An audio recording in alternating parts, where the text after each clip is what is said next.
Hi guys. Here, this is a video going over chapter 3 of part 1 of the Groundworks for College Reading. Chapter 3. We covered this today in class. Um, okay, so what we're going to talk about today are syllables. Hopefully, you guys had the chance to watch the video on syllables. I know that you had to create an account from Blackboard. Sorry, create an account in order to watch those videos. But I really believe it's worth it for you to do that. The instructor there does a very nice job of explaining what is a syllable and how do you divide syllables. So if you haven't done that, I encourage you to go back and watch those videos because I think they'll be very, very useful for you. Okay, so in this chapter, basically, um, there's two main questions, and you can sort of see them on your screen here. They're not written as questions, but the two things that you'll need to know from this chapter, the first thing you need to know is what is a syllable. And we talked about that briefly in one of the earlier chapters, but we'll go into it in more detail here. And the second thing you need to know is what are the 5 rules that help you break words into syllables. Okay? It is really, really important that you take the time to learn these rules, and it's also really important that you take the time to practice them. The rules aren't difficult, but it's difficult to remember them. And if you just go through it one time, likelihood is that you're going to forget them. So as we go through this video, I'm going to recommend that you stop at certain times and do the practices in the book. The answers to all the practices are in the back of the book, and if you have questions about any of them, I'll be able to answer those on Thursday, and also we'll be able to do some of the mastery tests in class. But again, I really encourage you to do this because it will help you understand these rules. Okay. Um, so let's go through first this first part. What is a syllable? Basically, what a syllable is it's a part of a word that has only one vowel sound, and the important thing is that it's the sound of the vowel, not the writing, because we know from our previous chapter that oftentimes two vowels will actually only make one sound. So we can't just count the number of vowels to know the number of syllables. Um, you might ask yourself, well, why is it important for me to know about syllables? Well, syllables are something that are taught to children here in school when they're learning to read. It's important for reading to understand the number of syllables because it will aid in your pronunciation. It also makes the sound, the rhythm of your reading more correct.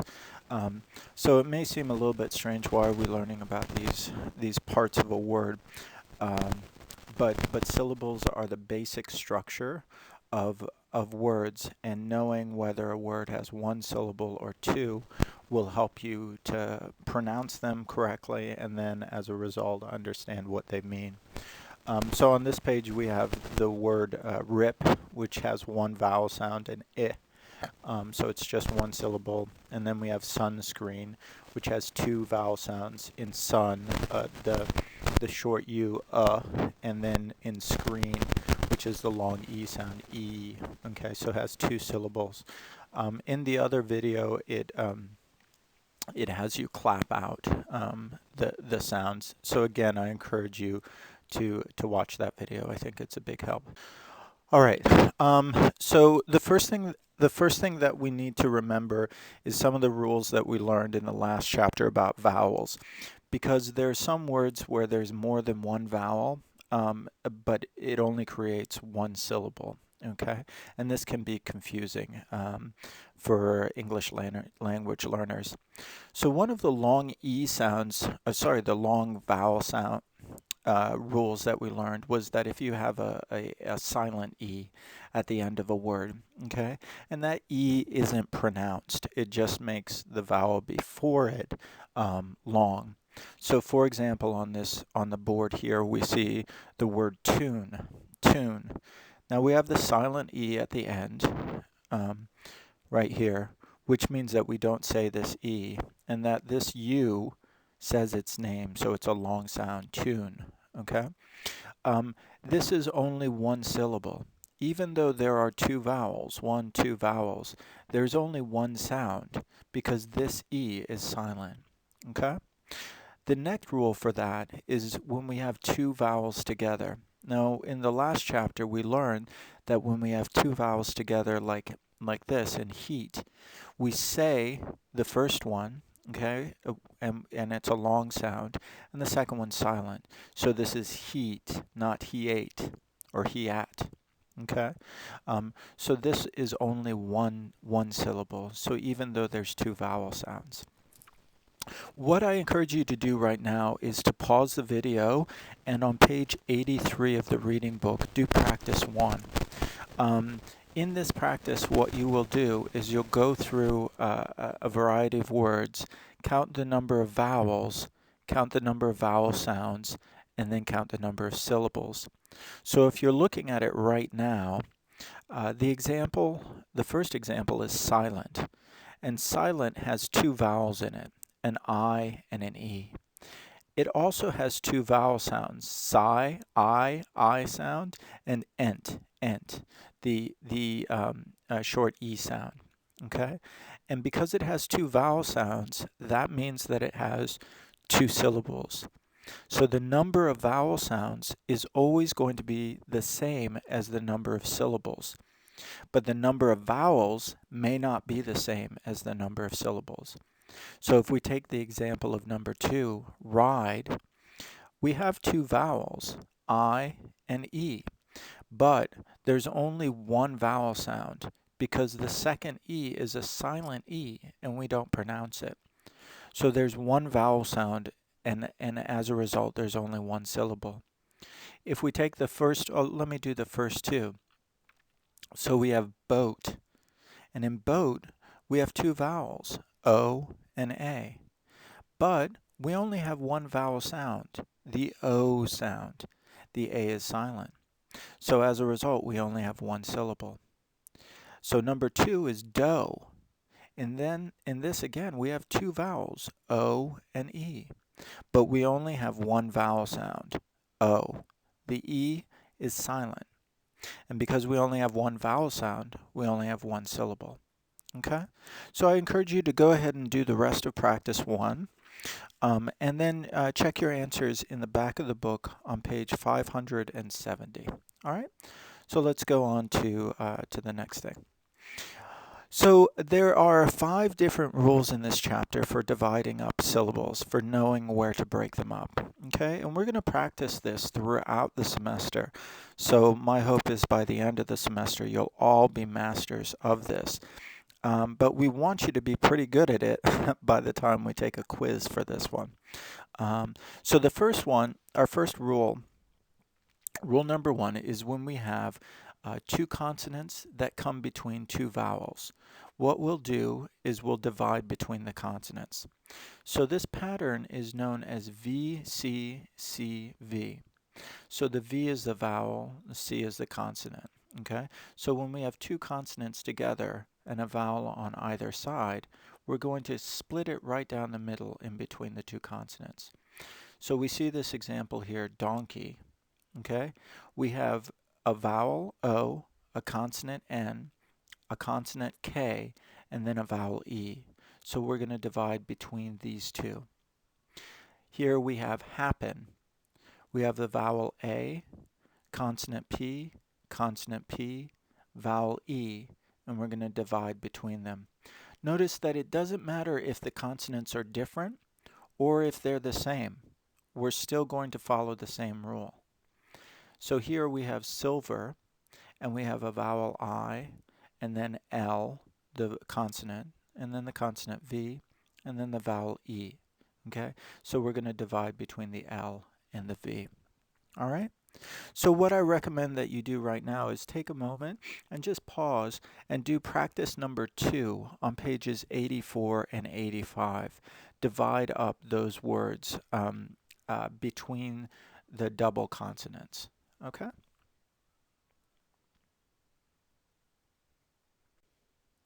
The next rule, and this is on page 85, is for dividing between three consonants. Actually, this isn't a separate rule. Actually, let me just double check. No, it's not a separate rule. It's part of rule 1. But sometimes what you'll have is instead of having 2 consonants, you'll have three consonants. And in this case, what you'll want to do is you'll want to divide between the first consonant and the consonant blend. So for example, here we have A vowel, P consonant, L consonant, and then an A vowel. So what we're going to do is divide between the first consonant and then the consonant blend, which is the PL. Okay? So we have AP divided PL. Here we have another example with monster. We have the vowel O, then we have the consonant N, then we have the consonant blend ST, and we're going to divide between the first consonant and the consonant blend. And you see we end here with a vowel. So we go mon, stir. Here's another example, surprise. We have the vowel U, we have the consonant R, we have the consonant blend PR, and then the vowel I. So what we're going to do is divide between the R and the P, between the first one and the second two. Okay? So what I recommend is on page 85, go ahead and take a moment and do practice number 3. And again, you can check your answers on page 570. All right, so here's rule number 2. Rule number 2 says that when you have a single consonant that comes between 2 vowel sounds, you're going to divide before the consonant. Okay? So our last rule was when we had 2 consonants. In this rule, we just have 1 consonant. So the pattern looks like this, V, C, V. If you remember the last one, it was V, C, C, V, or V, C, C, C, V. Okay? But in this case, we just have 1 consonant. So here we have the example of even. We have the vowel E, the consonant V, and the vowel E. And what we'll do is we're going to divide right here before the consonant. Here we have minus. We have the vowel I, we have the consonant N, and the vowel U. And what we'll do is we'll divide before the consonant N. Here we have pony. We have the vowel O, the consonant N, and the vowel Y. And if we remember, this Y at the end of a 2-syllable words is going to be the consonant, is going to be the vowel long E sound. But anyway, we're going to divide right here before the consonant. All right? So what I encourage you to do right now is to do practice number 4 on page 86. Okay, now we're on to rule number 3. And rule number 3 is about words that end in LE. Okay? LE is an exception to the rule where we have this sort of silent E. In a sense, this E is silent, but the L is actually acting as a vowel. Okay? It's called a syllabic L, if you want to know the linguistic term. But basically, this ul sound, as in dull or bull or pull, is actually acting as a vowel. Okay? And so it's a syllable in and of itself. So in this case, what we want to do is that when we have the LE sound, we're going to divide not between the L, not at the L, but the consonant before the L, we're going to divide. So here we have LE. We need to include this consonant, the D, and divide. So we have handle. In this example here, we have the LE. We need to include in this syllable the B and divide. So we have cable. Okay? In this one, we have the LE and the P before it. So we need to include the P and divide. So it's simple. Okay? What I recommend is that you do the exercises practice 5 on page 87. Okay. And again, you can check your answers in the back of the book on page 570. Okay. All right. So here we have rule number 4. And this is regarding prefixes and suffixes.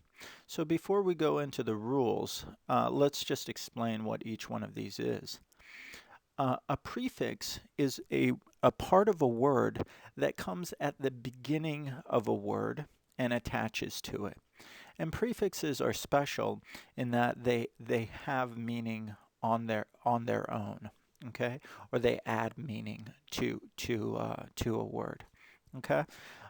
So what we're going to do is we're going to, whenever we have a prefix, we're going to divide after that prefix, okay? So in this example, in prefix, actually pre is a prefix. You can see it right here, okay? Here it gives you, what is this, 12 different prefixes? Obviously, there's a lot more than that, but these are some common ones, and I really encourage you to study these and memorize these ones. In class on Thursday, I'll tell you what each one of these means and give you a sheet that you can use for to help you to remember them. But anyway, when we see the prefix pre, we're going to divide, and then this whatever comes after it. So here we have un, okay, and we divide, and then fair. Here we have re, and then we have view, and we divide after the prefix. So a prefix, pre means before, so a prefix comes before. The second thing is the suffix, and a suffix is something that is added to the end of the word.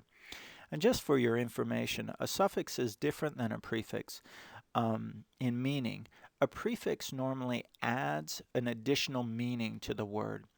A suffix doesn't add an additional meaning to it. What it does normally is that it changes the part of speech. So for example, if we take this word here, able, able means that you can do something, but what it does is it normally changes a verb into an adjective. So for example, we can have the word teach, which is a verb, and then teachable, which is an adjective. Okay, and again on Thursday, just again, these are just some common ones. I'll tell you what all of these ones mean, and I'll give you a list that you can study from. Okay, but this is how it works with suffixes, just like with prefixes. We're going to cut off that prefix, and it's going to be its own syllable. Okay, and one thing you'll notice about, sorry, I said prefix, I meant suffix. One thing you'll notice about each one of these suffixes is that they each have a vowel sound in them. Okay, that's why they can be syllables. So we have play, okay, and we divide there. We have state, meant, okay, and we divide there. We have need, less, and we divide there. Okay, so I encourage you on page 88 to do practice number 6. Okay. All right. One of the things that's not on here, but is in the book, is the suffix ed. Now, the suffix ed, we know, normally is used to make a word into the past tense. Okay. Most of the time, when ed is added as a suffix, it does not create a new syllable, so it doesn't need to be divided. However, when ed follows the words, not the words, follows the letters D or T, it does create a separate syllable, okay? So what I encourage you to do, look at the information on the top of page 89, and then do practice 7, and you can check your answers in the back of the book. Okay, so then moving on, we're on page 90 now. We're on to the final rule, okay? With compound words, okay? what a compound word is it's one word that is a combination of two different words. Okay? So unlike a suffix or a prefix, with a compound word, both parts of the words are words by themselves. So for example, when we had prefix, pre by itself is not a word. Fix by itself is a word, but by themselves, but pre by itself it doesn't have any meaning. Same thing like with statement. State by itself is a word, but meant is not a word. Okay? But what we want to do with compound words is we want to divide between the words that are in there. So for example, we have railroad. So rail is one word and road is another word, and we're going to divide between them. We have this word bloodstream. Okay? Blood is one word, stream is another, and we'll divide between them. And then we have redhead, and the same thing is true there. Okay? So that's the last thing. And I recommend that you do practice 8 there. All right. A final note. Let me get to the last page. Okay. So a final note. This obviously has a lot of information here, and it's the same as what you have on page 91. There's a couple of things that you need to study and learn and understand and be able to use from this chapter. The first thing is you do need to know what a syllable is, okay? And the important thing about that is that a syllable is a word part that contains just one vowel sound, okay? That's the main thing. It has one vowel sound, okay? The other thing that you need to learn is you need to learn each one of these rules, okay? So just to review, the first rule is the VCCV rule, in which you divide between the two consonants. The second rule is the VCV rule, in which you divide between the consonant and the vowel, the first vowel. Okay. The third rule is the LE word, and with rule. And with the LE, what you're going to do is you're going to include the consonant before the LE and divide there. The fourth rule is about the prefixes and suffixes, and you're going to divide those ones off so that they are separate syllables. And then the last one is about compound words, words that are made up of two separate words, and you're going to divide between them, so like goldfish. Okay? I know that the first time that you hear this, it's a lot of information, but the thing that's going to help you the most is practice. And the great thing about this is that you can do this. You can certainly do the exercises in the book, but you can also just take any word from anything that you're reading, and you can practice using these rules to divide it up, okay, and identifying the rule that you need. Okay.